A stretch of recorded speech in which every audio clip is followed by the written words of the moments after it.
Good day. Today we're looking at trigonometry function identities. Our directions today are to simplify all of the following into a single trigonometric expression. Now these identities you need to know, you have them written down, make sure you look back at them when they're needed. Alright, I'm going to do 3 of these and I'll let you try 3. Sine of theta times secant of theta. Now often when doing these, we start to question where do we start. It is my recommendation, always get your terms into sine, cosine, or tangent. Preferably sine and cosine, those are the easiest for us to work with. That's what we're used to. So this is sine. I'm not going to put the theta until the very end, just because I'm lazy and don't feel like writing it every time. Over 1, secant is 1 over cosine. This is sine over cosine, which is tangent of theta. That problem is finished. We have one property, so we're done.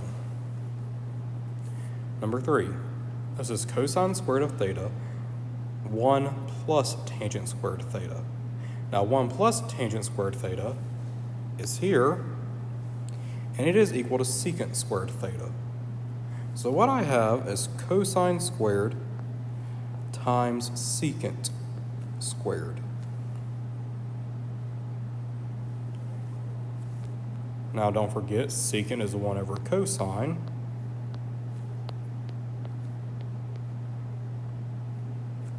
This is cosine squared over cosine squared, which is just 1. Number 3 is finished. Now let's look at number 4. Number 4 is the hardest one of these to do. And the reason is I do not have any identity for 1 plus cosine or 1 plus secant. So what I'm going to do, I'm going to make this secant squared. I'm going to rationalize the denominator. And the reason I'm going to do that, by multiplying by the conjugate, because I know 1 minus secant squared is a ratio here. So let's do that. Multiply by the conjugate. This is 1 minus secant. And when I do that, I'm going to get 1 times 1, which is 1. 1 times negative secant. Cosine times 1 is positive cosine. Cosine times negative secant is negative cosine times secant. Now, as we saw in number 3, cosine times secant is going to give me 1.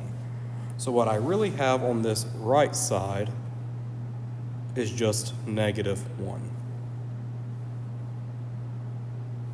That's all that is.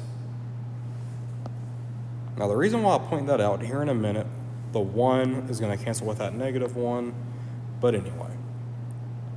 The denominator is 1 squared, so just 1, minus secant squared. Now from the identity above, from here I'm going to get secant plus cosine divided by the negative tangent squared.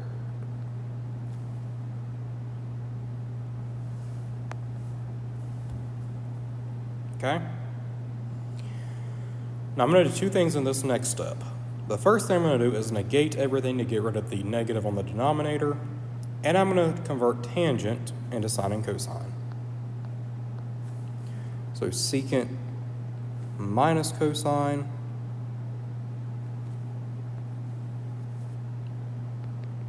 sine over cosine.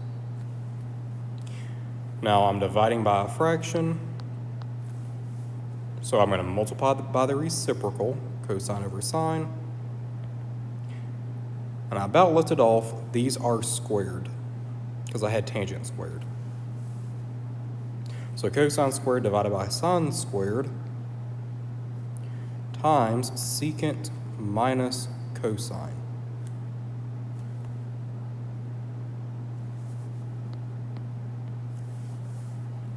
This is cosine squared over sine squared.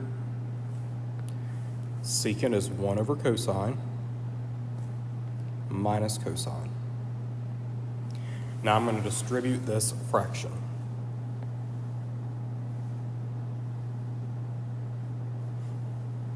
Coming back up to the top because I'm running out of room. 1 times cosine is cosine squared divided by cosine times sine squared minus cosine times cosine squared is cosine cubed over sine squared. Now on this left term, I have 2 cosines on top, 1 on bottom, cross out 1 from each, and I'm up with cosine over sine squared minus my denominator is sine squared, so, well, I'll just write it out separately, then combine it. Cosine cubed, sine squared,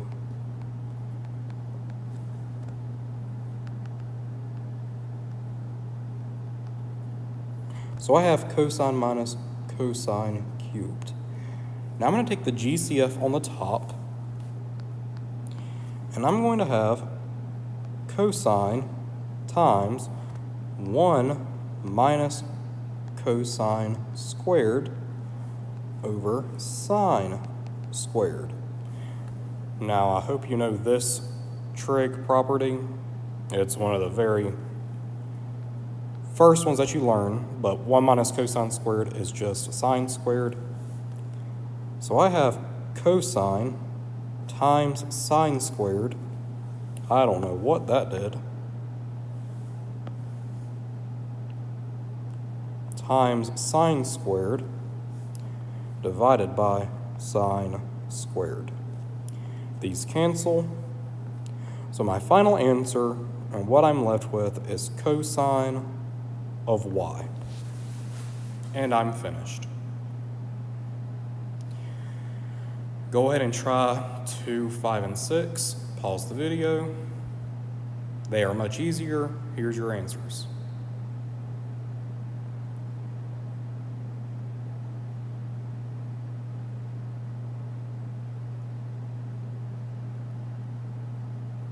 And that is all I have today. I hope you have a good one.